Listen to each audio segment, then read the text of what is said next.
welcome back to my channel. Today we are going to start with chapter 2, that is Economic System and Common Goals of 5-Year Plan. And the book which we are referring to is by Tianjin and Vickery. So let's get started. Chapter 1 we already discussed. So in the playlist on my channel you can get the 2 parts of first chapter where we discussed each and every point. Now we come on the second chapter, that is Economic System and Common Goals of the 5-Year Plan. And this is a very easy chapter yet important.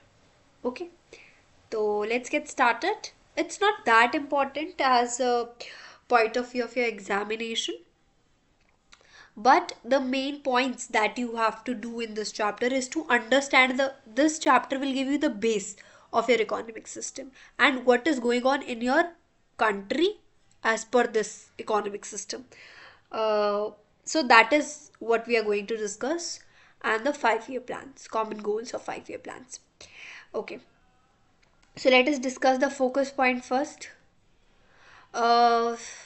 Okay तो हम सबसे पहले economic system के बारे में समझेंगे और different types of economic system जो है हम नोट करेंगे, और इंडिया ने कौन सा सिस्टम जो है वो अडॉप्ट किया है और कैसे वो एक इम्पॉर्टेंट रोल प्ले करता है हमारी इकोनॉमी के अंदर, that we are going to study. और अकॉर्डिंगली फिर हम 5-year प्लान के बारे में और उसके मेन ऑब्जेक्टिव्स गोल्स के बारे में बात करेंगे और हमारा मिक्स्ड इकोनॉमिक सिस्टम कैसे वर्क कर रहा है. तो सबसे पहला point we have is economic system. तो द वर्ड इज एक इकोनॉमी का system, that is what economic system is. तो एक इकोनॉमिक सिस्टम बेसिकली एक इकोनॉमिक ऑर्डर है जो इंक्लूड करता है आपका system of production, system of resource allocation, system of distribution of goods and services in an economy. So this is the sum of your economic system. तो उसमें हम क्या होता है, system of production, मतलब आपका प्रोडक्शन कैसे होगा. अब प्रोडक्शन से हमारा क्या मतलब है, वो तरीका जहाँ पे हम गुड्स और सर्विसेज प्रोड्यूस करेंगे. So system of production is the way जहाँ पे गुड्स और सर्विसेज प्रोड्यूस हो रहे हैं इकोनॉमी के अंदर. जैसे कि वे कैसा हो सकता है, या तो गवर्नमेंट प्रोड्यूस कर रही है, या फिर प्राइवेट सेक्टर्स प्रोड्यूस कर रहे हैं, या फिर गवर्नमेंट ने ऑथराइज किया है प्राइवेट सेक्टर्स को प्रोड्यूस करने के लिए. तो सिस्टम ऑफ प्रोडक्शन में हमारा क्या हो जाएगा, वो तरीका जिससे गुड्स और सर्विसेज एक इकोनॉमी के अंदर प्रोड्यूस हो रहे हैं. Then we have the system of resource allocation. ये है कि क्या गुड्स और सर्विसेज जो हैं आपकी इकोनॉमी के अंदर प्रोड्यूस हो रहे हैं. This is the system of resource allocation. So we mean what goods and services are produced in an economy. Production में हम तरीका देखते थे the way, and here we see what goods and services. And then we have the system of distribution जहाँ पे हम बात करते हैं where people get rewarded. उनको कैसे रिवॉर्ड मिलेगा उनकी फैक्टर सर्विस के लिए. तो system of distribution of goods and services is the one जहाँ पर हम लोगों को पैसे देंगे, उनकी फैक्टर इनकम प्रोवाइड करेंगे उनकी फैक्टर सर्विसेज के लिए, जैसे कि wages for a labour, rent for a land, interest for a capital and profit for entrepreneurship. तो ये ही हमारा इकोनॉमिक सिस्टम है. तो 3 चीज़ें हमारे इकोनॉमिक सिस्टम के अंदर आ जाती हैं. सबसे पहले we have the way in which a country produce, then the country allocate resources, and then the distribution of it. Produce करेगा, allocation करेगा और distributes करेगा. This is the main thing that a economic system do. तो basically अगर हम बात करते हैं तो एक economic system जो है वो define करता है कि सारी entities जो हैं वो economy में कैसे काम कर रही है, कैसे interact कर रही हैं. ठीक है. And here we have 3 types of economic system. your capitalist, socialist and mixed. अब ये सिस्टम जो है they are differentiated from each other on the basis of degree of freedom of market forces in an economy. मतलब कि जो market forces हैं वो कैसे काम कर रही हैं एक इकोनॉमी के अंदर उस बेसिस पे. कैपिटलिस्ट में वो कैसे हैं, सोशलिस्ट में वो बाउंड है, मिक्स्ड में there is a what to say pressure और limit under which they have to function. So when market forces are allowed to function freely without intervention from the government, वो हमारी capitalist economy हो जाएगी। तो capitalist economy, the word is capital, capital generate करनी है, पैसा कमाना है हमें। पैसा वेलफेयर से नहीं कमाया जा सकता है, डिमांड और सप्लाई वाले फैक्टर से कमाया जा सकता है। दैट इज कि अगर मैं एक गुड का प्राइस 100 रुपीज रख रही हूँ तो I am stable with that 100 rupees. कहीं मैंने डिफ्रेंसिएशन नहीं कहे हैं क्लास के बेस पे या इनकम के बेसिस पे। That is what a capitalist economy is. इतने पैसे दो, 100 रुपीज दो, गुड ले जाओ, दैट्स इट। तो जहां पर मार्केट फोर्सेस जिनको फ्रीली काम करना अलाउ किया जाता है बिना किसी रोक टोक के गवर्नमेंट के साइड से, that is what is a capitalist economy.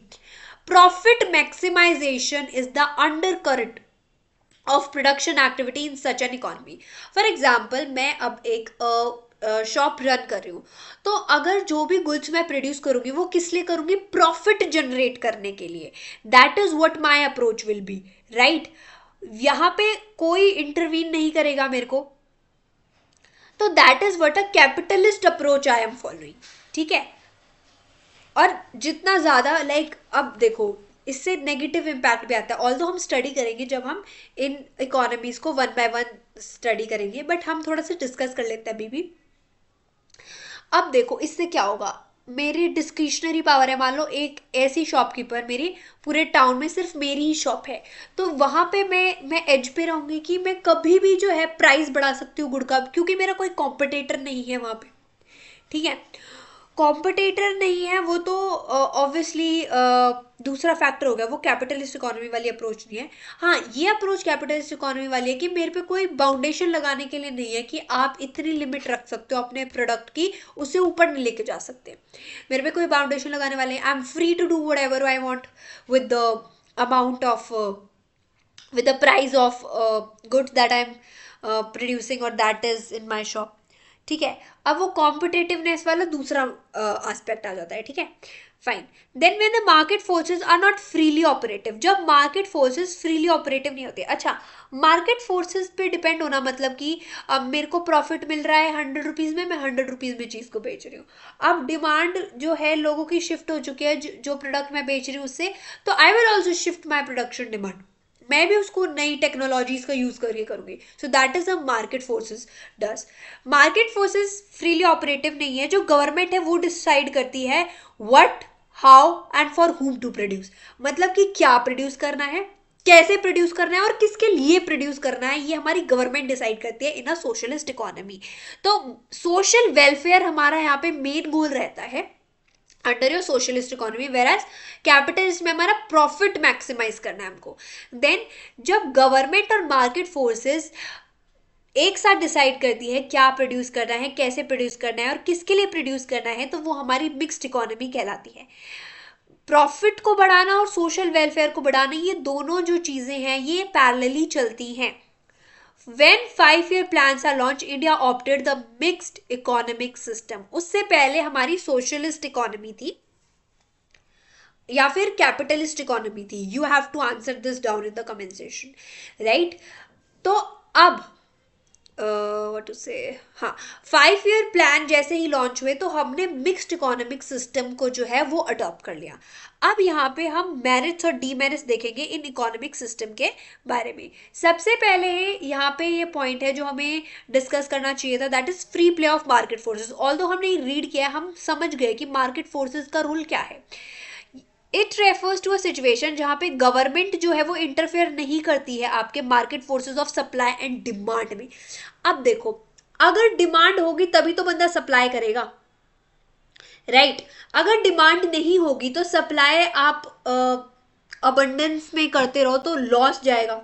तो प्रोड्यूसर जो है वो फ्री हैं to allocate the resources to the production of different goods and services with the view of maximizing their profit and this is the free play of market forces. तो यहाँ पे जो market forces हैं वो define करते हैं कि कितना प्रोड्यूस करना है, कैसे प्रोड्यूस करना है, क्योंकि अगर आपको प्रॉफिट मिल रहा है उस काम से तो आप उसकी सप्लाई इवेंचुअली बढ़ाओगे क्योंकि उसकी डिमांड ज्यादा है, ठीक है।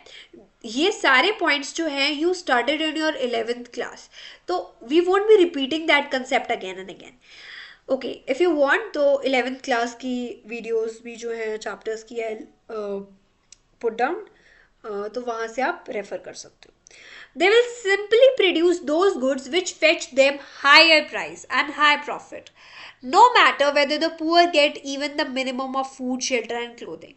Maximization of profit dominate करता है यहाँ पे, ठीक है। अब हम one by one in economy को स्टडी करते हैं। सबसे पहला है हमारा कैपिटलिस्ट इकोनॉमी।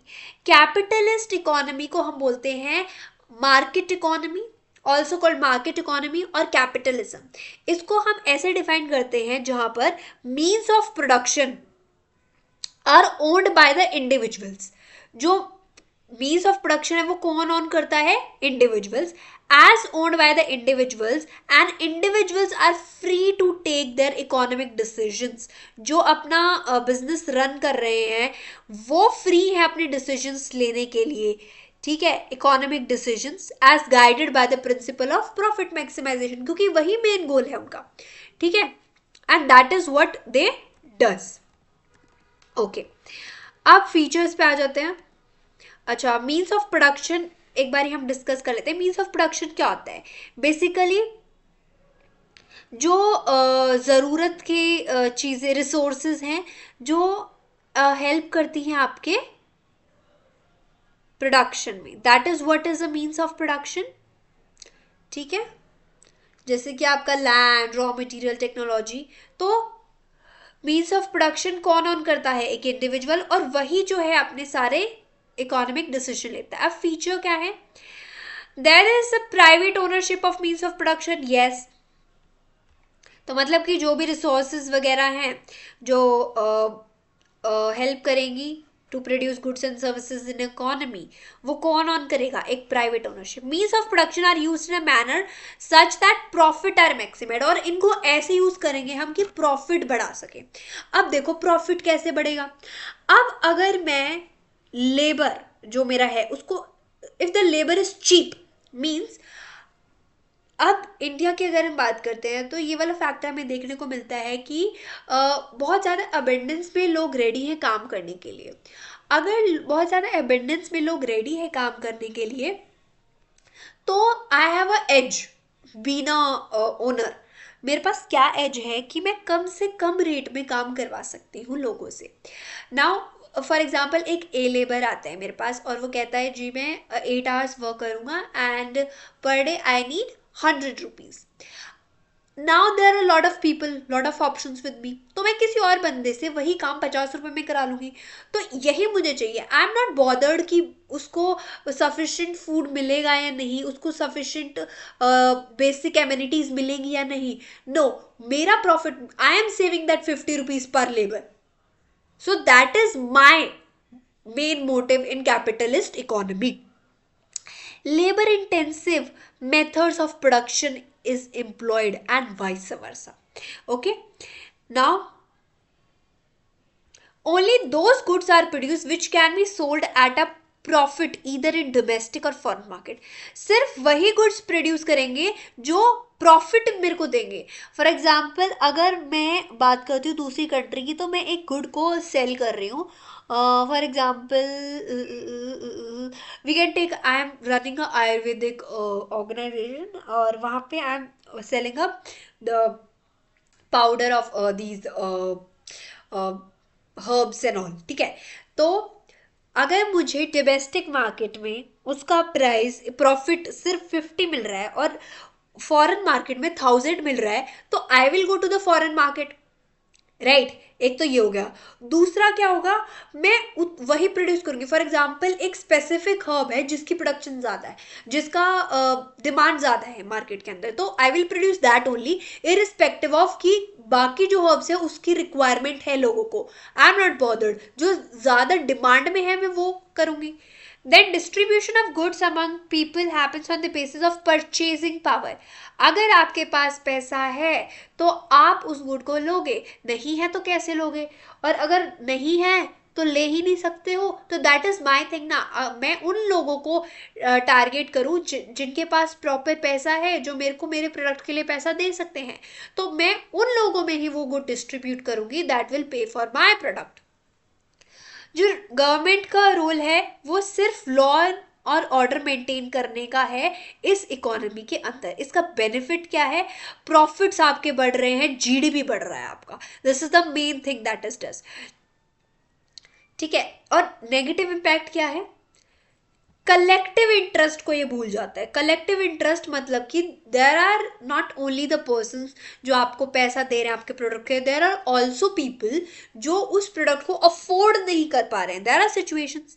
तो वहां से वो नेगेटिव फैक्टर है कि कलेक्टिव इंटरेस्ट नहीं है, सिर्फ वहीं पे आपका इंटरेस्ट स्ट्रक है जहां पर आपको अपना प्रॉफिट दिख रहा है।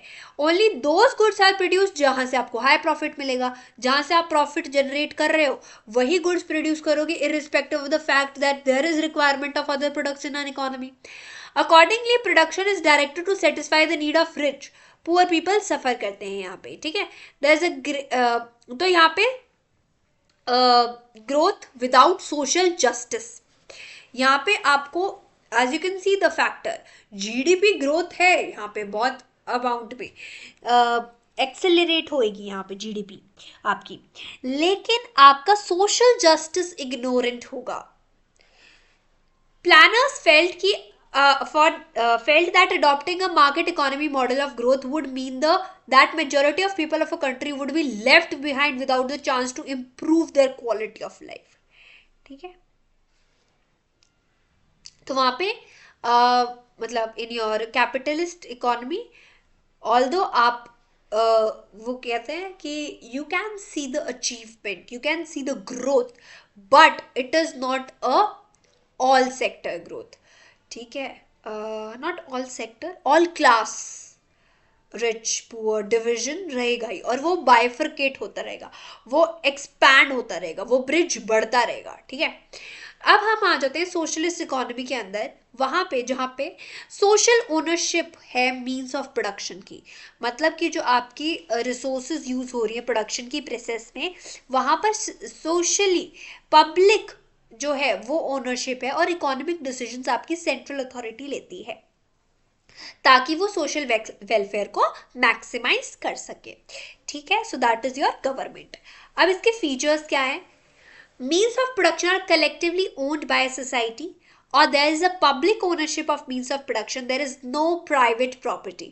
सब कुछ गवर्नमेंट के कंट्रोल के अंडर है। यहाँ पे मीन्स ऑफ प्रोडक्शन ऐसे यूज किए जाएंगे कि सोसाइटली सोशली उनका लोगों का वेलफेयर हो।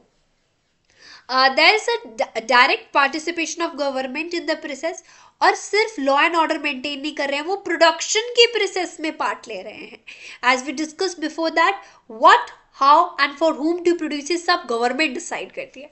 मेरिट क्या है? इक्वालिटी आपको देखने को मिलती है इस सेक्टर के अंदर। और इसका नेगेटिव इम्पैक्ट क्या है? यहाँ पे जीडीपी ग्रोथ हमें देखने को नहीं मिलती है, ऑल्दो जैसे हमें कैपिटल, क्योंकि प्रॉफिट मैक्सिमाइजेशन हमारा मेन गोल है ही नहीं। यहाँ पे हमारा मेन गोल है यहाँ पे इक्विटी प्रोवाइड करना, सोशल जस्टिस प्रोवाइड करना। एंड अगर वो हमारा मेन गोल नहीं है तो हम कैसे जीडीपी ग्रोथ देख पाएंगे इस सेक्टर के अंडर? ठीक है। Okay fine. Now let us move ahead.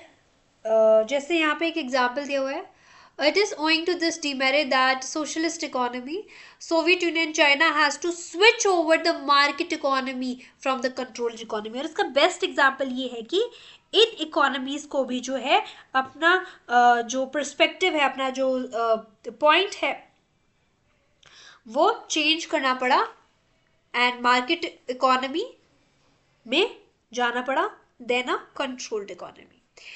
Okay, then we have mixed economy. Mixed economy वहाँ होता है जहाँ पर प्राइवेट और पब्लिक ओनरशिप देखने को मिलती है। गवर्नमेंट भी है आपकी, और आपकी मार्केट फोर्सेस जो है प्राइवेट इंस्टीट्यूशंस बेसिकली वो दोनों हैं। ठीक है। वो दोनों मिलकर ये चीज़ डिसाइड करते हैं। तो मीन्स ऑफ प्रोडक्शन कौन ऑन करता है? Private entrepreneurship as well as government. Private sector की अगर बात करते हैं तो production decision are governed by the principle of profit maximisation, whereas public में सोशल वेलफेयर। दोनों पब्लिक और प्राइवेट सेक्टर्स जो है वो बहुत इंपॉर्टेंट रोल प्ले करते हैं प्रोडक्शन की प्रोसेस के अंडर। इसका बेनिफिट क्या है? ये मेरिट्स लेकर आता है आपके कैपिटलिस्ट के और सोशलिस्ट के। कैपिटलिस्ट का मेरिट क्या था? GDP growth. सोशलिस्ट का क्या था? Social justice. तो ये दोनों चीज़ एक साथ प्रोवाइड करती है मिक्स्ड इकोनॉमी। अगर डीमेरिट की बात करते हैं, गवर्नमेंट सेक्टर जो है is often inflicted with corruption leading to the low level of efficiency and productivity. अब अगर हमें करप्शन देखने को मिलता है तो ऑब्वियसली प्रोडक्टिविटी कम हो जाएगी। इस डीमेरिट की वजह से जो मिक्स्ड इकोनॉमीज हैं वो ग्रेजुअली ऑप्टिंग कर रही हैं for a privatisation of public entrepreneurships enterprises basically. और ये नोट करना चाहिए कि बहुत सारी इकोनॉमीज जो हैं वो अब मिक्स्ड इकोनॉमी, अब मोस्टली जो कंट्रीज हम देखते हैं ना तो वो मिक्स्ड इकोनॉमी वाले फंडे पे चलती हैं, ठीक है। ओके, तो where production decision are govern largely by the market force of demand and supply, but उनको डायरेक्ट और इनडायरेक्ट इंटरवेंशन देखने को मिलती है गवर्नमेंट की। Mixed economic system and ideal system of growth. Leaders of planners जो हैं इंडिपेंडेंट इंडिया ने, उन्होंने मिक्स्ड इकोनॉमिक सिस्टम लिया था क्योंकि ये बहुत एक आइडियलिस्टिक वे है अगर हम देखें तो, क्योंकि हमें दोनों बेनिफिट्स यहाँ पे देखने को मिलते हैं। कौन से दोनों benefits? Your GDP growth as well as with your social welfare, ठीक है। अगर हम बात करते हैं इंडस्ट्रियल पॉलिसी रेजोल्यूशन 1948 का and directive principle of Indian constitution, वो रिफ्लेक्ट करते हैं the outlook of the planners that India would adopt economic order जहां पर स्ट्रॉन्ग पब्लिक सेक्टर हो but with full respect to the private property and democracy. Public sector would take a leading role and private would be encouraged to have an active participation in the process of growth and development. This is very important.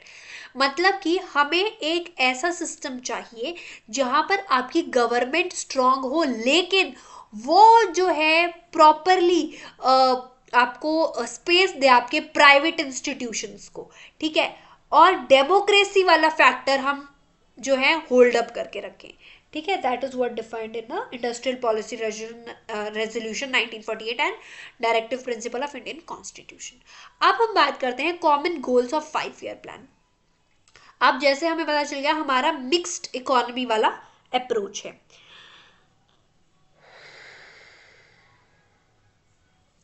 तो economic planning क्या होता है? Means utilisation of country's resource in different development activities in accordance with the national priorities.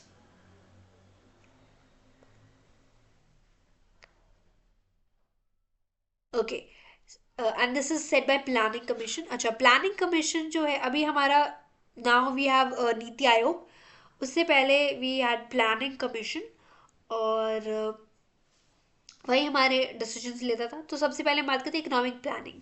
Economic planning मतलब हम जो है इतने अच्छे से इतने एफिशिएंट वे में एक कंट्री के रिसोर्स को यूज़ करें अलग अलग इकोनॉमिक एक्टिविटीज़ में और नेशनल प्रायोरिटी दें इन सारी चीज़ों को।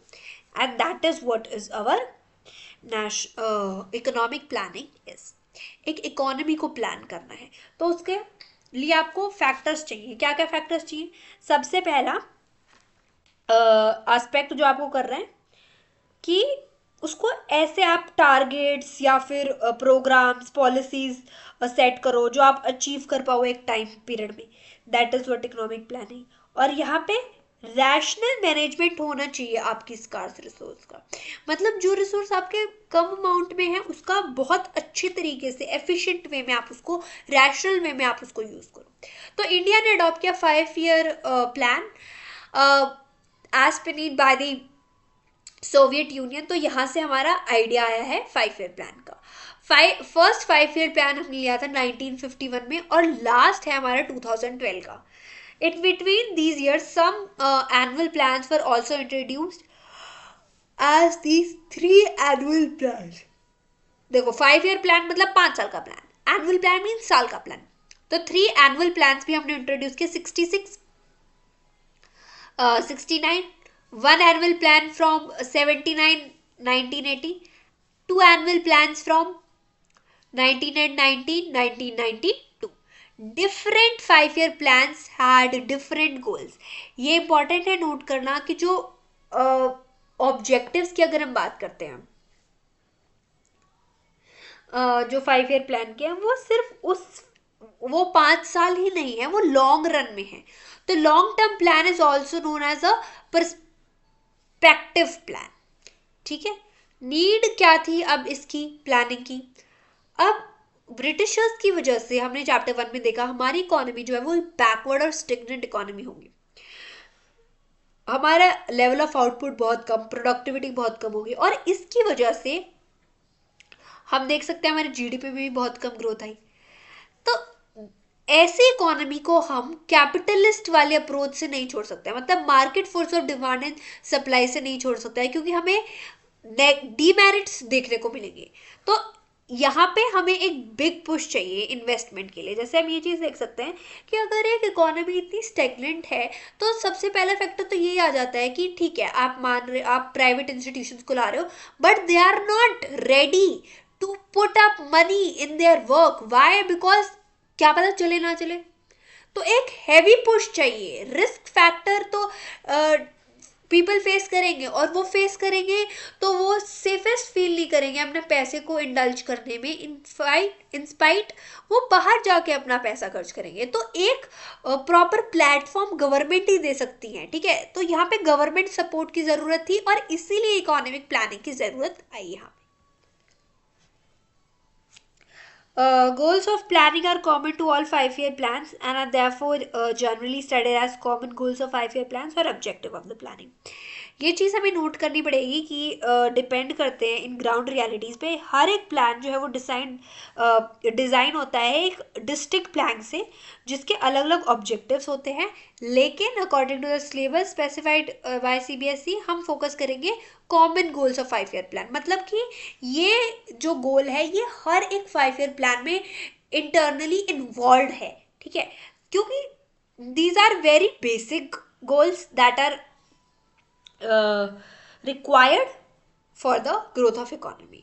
हालांकि अलग अलग 5 ईयर प्लान में हम अलग अलग ऑब्जेक्टिव्स देख सकते हैं।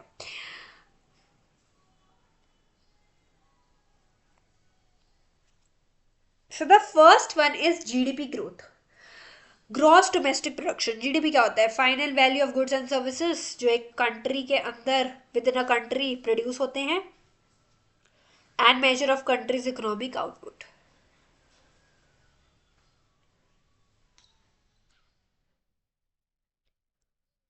ओके, तो अगर हम बात करते हैं जीडीपी बढ़ने का, तो हम बात करते हैं लेवल ऑफ आउटपुट बढ़ने का इकोनॉमी के अंदर। क्यों?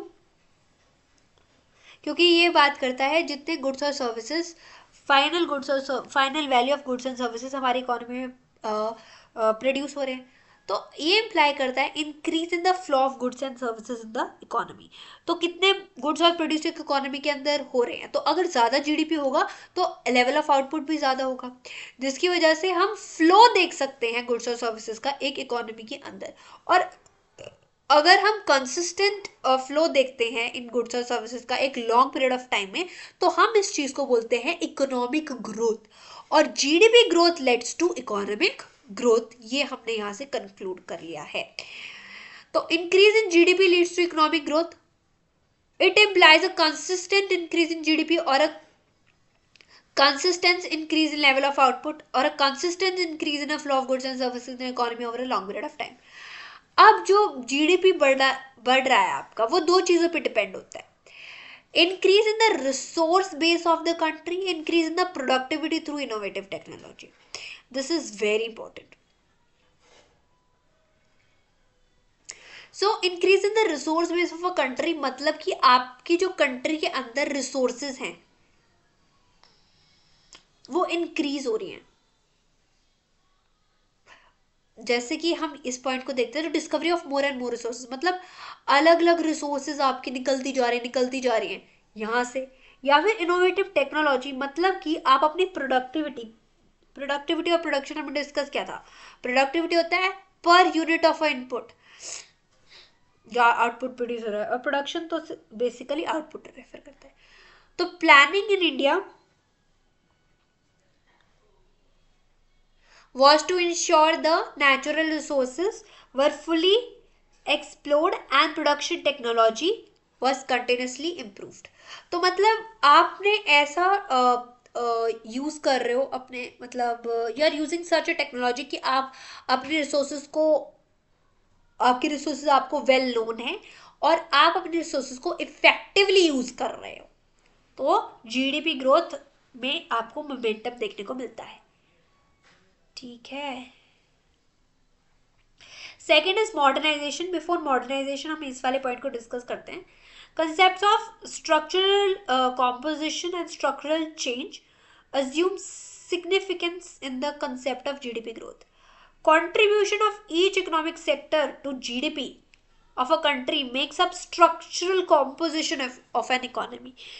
ठीक है, तो मतलब हर एक सेक्टर जो है वो आपका कंट्रीब्यूट कर रहा है जीडीपी के अंदर, वो बनाता है आपका स्ट्रक्चरल कॉम्पोजिशन। जैसे कि अगर हम बात करते हैं एग्रीकल्चर और अलाइड सेक्टर 17.8% हमारे जीडीपी में कंट्रीब्यूट करता है, industrial 25.8, service 15.6 to GDP. As a country develops, contribution of each economic sector to GDP changes, which is referred to as structural change. मतलब कि हर एक सेक्टर जो है एक कंट्री का, उसका कंट्रीब्यूशन जो है वो चेंज होता रहता है और इसे ही हम स्ट्रक्चरल चेंज बोलते हैं। अगर हम बात करते हैं share of agriculture decline while the share of industry increases development के साथ। At higher level of development, the share of industry declines, paving way for higher contribution to the service sector. लेकिन इंडिया में ऐसा नहीं है। ये important point है जो हमें डिस्कस करना था। ये समझ गए तुम सब स्ट्रक्चरल कॉम्पोजिशन क्या है और स्ट्रक्चरल चेंज क्या है। स्ट्रक्चरल कॉम्पोजिशन मतलब जो एक सेक्टर, हर एक सेक्टर जो है इकोनॉमी का, वो कंट्रीब्यूट करे आपके जीडीपी में। स्ट्रक्चरल चेंज मतलब कि जो हर एक सेक्टर है आपकी इकोनॉमी का वो कंट्रीब्यूट कर रहा है और उसका जो कंट्रीब्यूशन है वो चेंज है, चेंजेस देखने को मिलते हैं उसके अंदर। तो यहाँ पे इन्होंने बोला है डेवलपमेंट के साथ साथ क्या होगा कि आपका एग्रीकल्चर का शेयर कम होता जाएगा, इंडस्ट्री का बढ़ता जाएगा। और हायर डेवलपमेंट की बात कर रहे हो तो आपका इंडस्ट्री का घटता जाएगा, सर्विस का बढ़ता जाएगा। लेकिन यहाँ पे हम इंडियन सेक्टर में ये चीज़ देखने को मिलती है कि there has been shift from agriculture to service. हम सीधा देयर आर 3 सेक्टर्स, एग्रीकल्चर हो गया आपका, आपका मैन्युफैक्चरिंग हो गया, आपका सर्विस हो गया, तो हमने सीधा एग्रीकल्चर से सर्विस सेक्टर पे जंप मारा है। At the time of independence, agriculture had highest share in GDP 50%. By 1990s, service sector rose to 40.59%, more than that of your agriculture as well as your industrial. ठीक है, okay. तो modernisation की अगर हम बात करते हैं, मॉडर्नाइजेशन मॉडर्न होना, तो इट इज मीन्स जब आप मॉडर्न टेक्नोलॉजी का यूज कर रहे हो, जब आप मॉडर्न टेक्नोलॉजी अडॉप्ट कर रहे हो, that is modernisation. Output can be increased either by increasing the pool of resources or by using innovative technology. ये हमने ऑलरेडी डिस्कस कर लिया। तो modern age is age of science and innovations. तो यहाँ पे हमें उस फैक्टर को नोटिस करना पड़ेगा कि हम टेक्नोलॉजी का यूज करके अपने प्रोडक्शन को बढ़ा सकें, अपने आउटपुट को इंक्रीज कर सकें। ग्रीन रेवोल्यूशन जो है वो वेल नोन एग्जाम्पल है कि कैसे टेक्नोलॉजी का यूज हो रहा है। Recently, IT revolution has redefined the concept of domestic production through business processing outsourcing. लेकिन modernization, the context of goals of Plan in India was assigned a social angle as well. Here it refers to modernization of social outlook. मतलब the planners were of strong opinion that conventional wisdom may give way to modern outlook. It issues the issues such as the empowerment of women, so that like of men. तो अगर हम बात करते हैं basically modernisation की, तो modernisation आपका ये आ गया कि आपका कैसे हम टेक्नोलॉजी का यूज करके अपनी ग्रोथ को बढ़ा सकते हैं। और इसका वेल डिफाइंड एग्जाम्पल आपका दे रहा है योर ग्रीन रेवोल्यूशन। लेकिन ग्रीन रेवोल्यूशन के बारे में हम एक पॉइंट डिस्कस करेंगे। देखो, ऑल्दो ग्रीन रेवोल्यूशन से हमें पॉजिटिव एस्पेक्ट देखने को मिला है, but green revolution is also the one जिसकी वजह से हमें बहुत सारे नेगेटिव फैक्टर्स देखने को मिले हैं। ग्रीन रेवोल्यूशन की वजह से हमारा लैंड में इतना गिरावट आया, हमारे प्रोडक्शन कैपेसिटी ऑल्दो इंक्रीज हो गई है, but we have faced a lot of issues because of green revolution. And you already studied in your previous classes about the ill effects of green revolution, कैसे वो soil को harm कर रहा है, कैसे वो फार्मर को हार्म कर रहा है। क्योंकि अगर आप पेस्टिसाइड्स फर्टिलाइजर्स यूज कर रहे हो तो आपकी जेब से पैसा जा रहा है और इनडेप्थनेस क्रिएट हो रही है। ठीक है, तो ये नेगेटिव पॉइंट्स है ग्रीन रेवोल्यूशन के। Although we are not we won't be discussing the negative aspect in this chapter itself, but it is a concernable point. Okay, okay. तो अब हम बात करते हैं about this modernisation and employment generation, complementary और contradictory. Modernisation as a planning objective was not expected to contradict with employment generation. ये बहुत important point है। अब देखो यहाँ पे अगर हम कहते हैं मॉडर्नाइजेशन मतलब हम अच्छी टेक्नोलॉजी का यूज करेंगे, लेकिन ये एक्सपेक्ट नहीं किया गया था कि ये इनकम जनरेशन से कॉन्ट्राडिक्ट करेगा। ठीक है, जैसे कैसे, अब देखो फॉर एग्जांपल अब मेरे को मॉडर्नाइजेशन लानी है, मैं टेक्नोलॉजी का यूज़ कर रही हूँ। मैं पहले 10 लेबर्स का यूज़ करती थी अपने वर्क में, और एक lump sum amount of work for example कुछ भी ले लेते हैं, वो कर पाते थे एक हफ्ते में। बट जैसे ही मैं मशीन्स लेकर आई, उन 10 लेबर्स को रिप्लेस करके आई ब्रॉट 5 मशीन्स। अब 5 लेबर मैंने हटा दिए, मैंने उन 10 के 10 लेबर को हटा दिया, and I employed 5 new labours जिनको वो मशीन चलानी आती थी। तो वो 10 लोगों का तो काम छिन गया ना। ठीक है, तो यहाँ पे यही पॉइंट डिस्कस किया गया है। Both modernisation and income generation are a goals of planning were taken as complementary to each other. The complementarity between the two was expected to work as under. ये मैं वो पॉइंट बात करूँ कि modernisation आने से एम्प्लॉयमेंट जनरेशन पे क्या इफेक्ट पड़ेगा। अब इन्होंने ये पॉइंट बोला है कि जो गोल था हमारा वो इन दोनों को साथ के साथ लेने का चलने का था, कॉन्ट्राडिक्ट करने का नहीं था। हमारा गोल था कॉम्प्लीमेंट्री। ठीक है, तो modernisation leads to the increase in productivity. Modernisation की वजह से प्रोडक्टिविटी बढ़ेगी। अगर प्रोडक्टिविटी बढ़ती है तो higher level of production activity होगी और हाई इनकम होगा। ठीक है, जिसकी वजह से rising demand for goods and services in the economy हम देखेंगे। Expansion of demands led to the expansion of employment opportunities. तो ये इन्होंने ये फोल्ड इनिशिएटिव लिया है। इन्होंने क्या फोल्ड इनिशिएटिव लिया है कि मॉडर्नाइजेशन टेक्नोलॉजी का यूज कर रहे हैं हम, तो हमारा प्रोडक्टिविटी बढ़ जाएगा। हमारा प्रोडक्टिविटी बढ़ जाएगा तो उसकी वजह से हमारी इनकम बढ़ जाएगी। हमारी इनकम बढ़ जाएगी तो डिमांड जो है देखने को मिलेगी हमें, हायर डिमांड्स हमारी इकोनॉमी के अंदर, और हायर डिमांड्स देखने को मिलेगी तो एम्प्लॉयमेंट अपने आप आ जाएगी। However of let the nature of goods process has taken a dramatic turn. Technology emerged as a principal driver of growth process, and nature of technology is such that it's substituting labor rather than supplementing it. Consequently, jobless growth is emerging to the challenge for the politicians and the planners. Thus, even when modernization and employment generations are taken complementary objectives, we could see these as not to be the complementary but as a contradictory. क्योंकि jobless growth देखने को मिल रही है। अब technology आपका काम कर रही है, जैसे मैंने वही एग्जांपल दिया। अब वो 10 लेबर की जॉब मैंने छीन ली, मैं उन 5 बंदों को लेकर आई हूँ जो उस मशीन को चलाने आता होगा जिसको, और देन वहां से I took up the job of the 10 person. हाँ, यहाँ पे आप ये बोल सकते हो कि यहाँ पे ये इनिशिएटिव हो गया ना कि हम उनको सिखाएं मशीन कैसे चलाते हैं। This could be the other factor, but ठीक है हम सिखा देते हैं, उन बाकी 10 को हम सिखा देते हैं मशीन कैसे चलाते हैं। बट मेरे पास मशीन तो 5 ही है, 5 तो फिर भी जॉब के बिना रहेंगे। सो that is what it does, technology does. Self reliance and self sufficiency. अब इस पॉइंट को समझना बहुत इंपॉर्टेंट है। बच्चों को ये लगता है कि सेल्फ रिलायंस और सेल्फ सफिशिएंसी सब्स्टिट्यूट टर्म्स है, और ये बहुत इंपॉर्टेंट पॉइंट है। सेल्फ रिलायंट का कंसेप्ट बहुत बढ़ चढ़ के आ रहा है, आत्मनिर्भर भारत गॉट इट। तो इसीलिए ये एग्जाम्स में देखने को मिल सकता है, ठीक है। तो सेल्फ रिलायंस का मतलब है जहां पर आप दूसरे वर्ल्ड पे डिपेंडेंट नहीं हो फाइनेंशियल रिसोर्सेज की तौर पे। सेल्फ सफिशिएंसी मतलब कि non dependence upon rest of the world for essential supplies in the domestic market. This is very important. If I am saying कि मैं तो भाई सेल्फ रिलायंट हूं, मतलब कि मैं किसी और से पैसा नहीं ले रही हूं।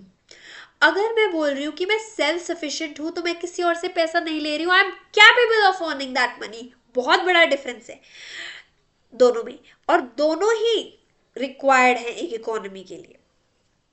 पहले वाले में तो आप किसी पे जो है डिपेंडेंट नहीं हो फाइनेंशियल रिसोर्स के लिए, दूसरे आप किसी पे डिपेंडेंट नहीं हो लेकिन आप सफिशिएंटली, मतलब आपके पास सफिशिएंट चीजें हैं, इसलिए आप दूसरों पे डिपेंडेंट नहीं हो। ओके, तो twin goal was accord a high priority during the first 7 plans. Basic idea was not to expose Indian economy to the political pressure from rest of the world when we are dependent upon them for supply of essential goods. Indeed, 1965 में हुआ था, US ने threaten किया था to stop export of food grains to India if it did not stop the war with Pakistan. तो ये impact हो जाते हैं इंटरनेशनल लेवल पे। अगर आप किसी कंट्री पे डिपेंडेंट हो तो फिर वो पॉलिटिकली भी जो है आपको कंट्रोल करना चाहते हैं with this fact, giving this amenities, क्योंकि फूड तो बेसिक है ना, food grains is very basic.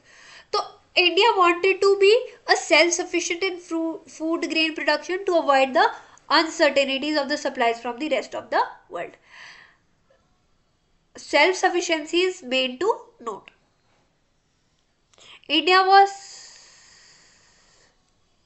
अच्छा ठीक है, अब आ जाते हैं हम, this is again a important point and yet confuse होते हैं बच्चे इसमें, दैट इज इक्विटेबल डिस्ट्रीब्यूशन और इक्विटी। उससे पहले हम इस पैसेज को डिस्कस करते हैं that talks about equal distribution and equitable distribution. अच्छा, खत्म होने वाला चैप्टर, यस। तो equal distribution would mean every individual in a society gets the same share in a country's national income. It would imply a situation when a doctor gets the same salary as a clerk in the hospital. No society would ever seek a situation like this. अब मैं बोल रही हूँ equal treat करो ma'am, सबको सबको equal treat करो। Okay बेटा, ऐसा करो, आप पेपर में कुछ लिख के आ रहे हो, नहीं लिख के आ रहे हो, all will get full marks. This is what a equal distribution is. Equitable distribution क्या होता है? Refer to the situation when difference in income are allowed but only within certain limits.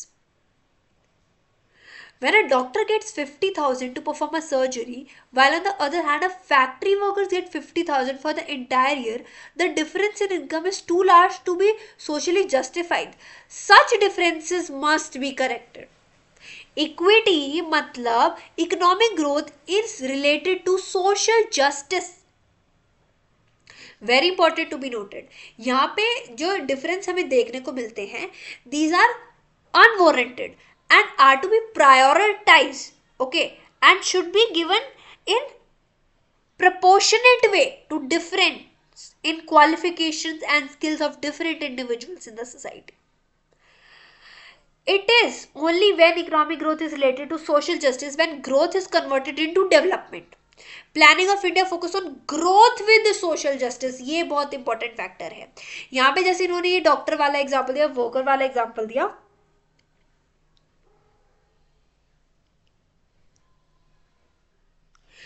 ये बेस्टली इस चीज को डिफाइन करा है कि हमें ग्रोथ लेकर आनी है, लेकिन ऐसे लेकर आनी है कि हम सोशल जस्टिस को भी जो है इंपॉर्टेंस दे सके। तो economic growth would become a meaningless exercise if the benefits of growth accrue to only a handful of the people in the society. सिर्फ कुछ लोग उसका फायदा उठाएंगे तो that is not what is a economic growth.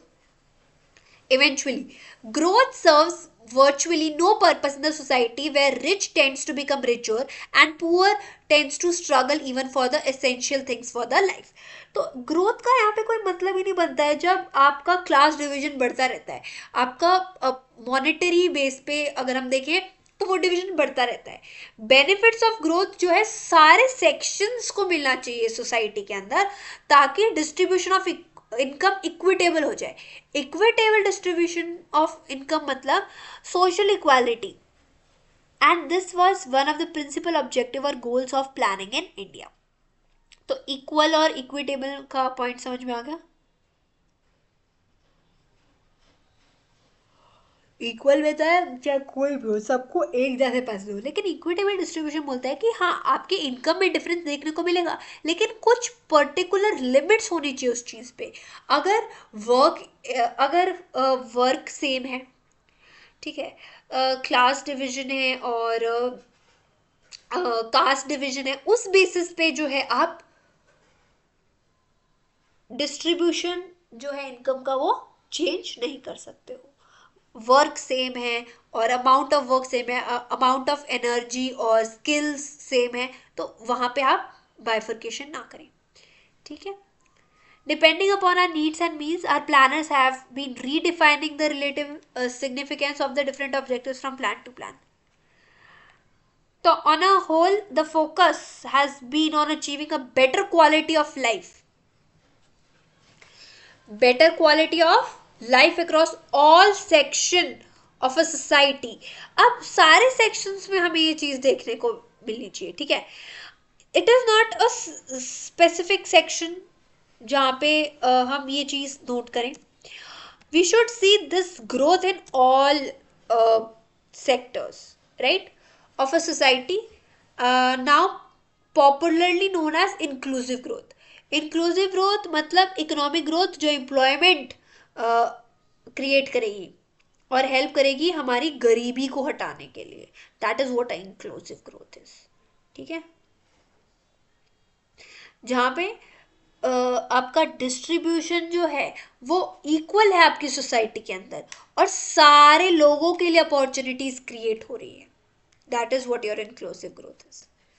ठीक है. With this, we are ending with the chapter. And if you have any sort of doubt, do put down in the comment section.